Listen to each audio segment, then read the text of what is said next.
Do you know what is the most unhygienic act performed by over 10 crore Indians? It is spitting in public places. Even you would have seen buildings and public places with red and white stains all over. Even famous monuments have become a victim of spitting.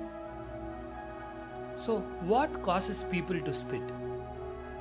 Chewing of ganja or gutka is one of the major reasons why most people spit on roads. Chewing these kinds of drugs gives them a pleasurable state of mind, making them forget about the reality and the surroundings.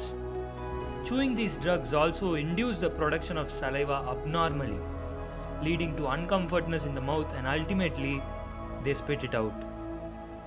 Smoking is also an indirect factor which determines the amount of saliva produced in an individual's mouth.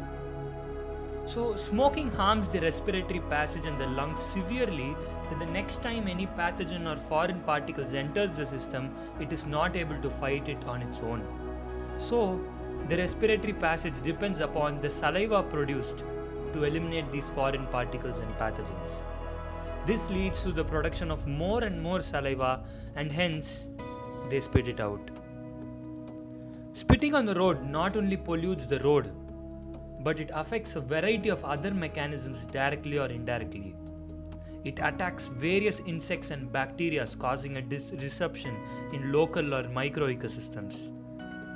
Affecting many microsystems leads to the affection of a real ecosystem. And most importantly, droplets. They spread diseases like cold, pneumonia, and COVID 19. It's dangerous. So, what is a realistic solution to prevent this problem? If you're not the person who spits on the road, then you can do two realistic things to prevent this from happening again. Number one, if you have any friends who spit on roads, advise them regarding the ill effects and make them realize the facts.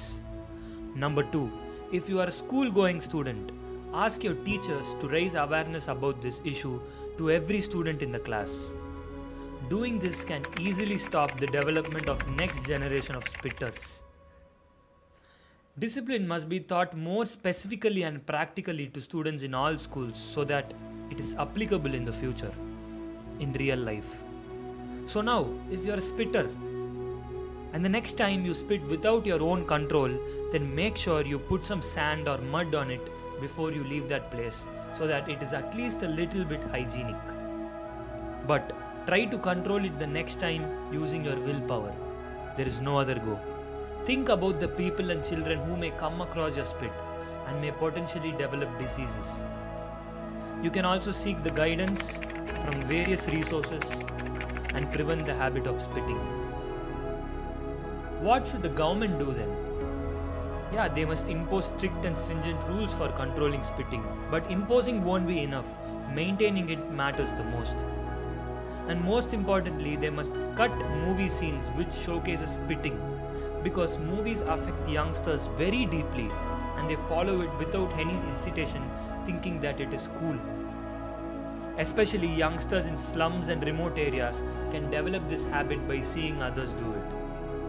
I'm not sure whether we can completely eradicate spitting in our country now, but I'm sure if we take the right steps now, we can stop the future generations from developing this habit.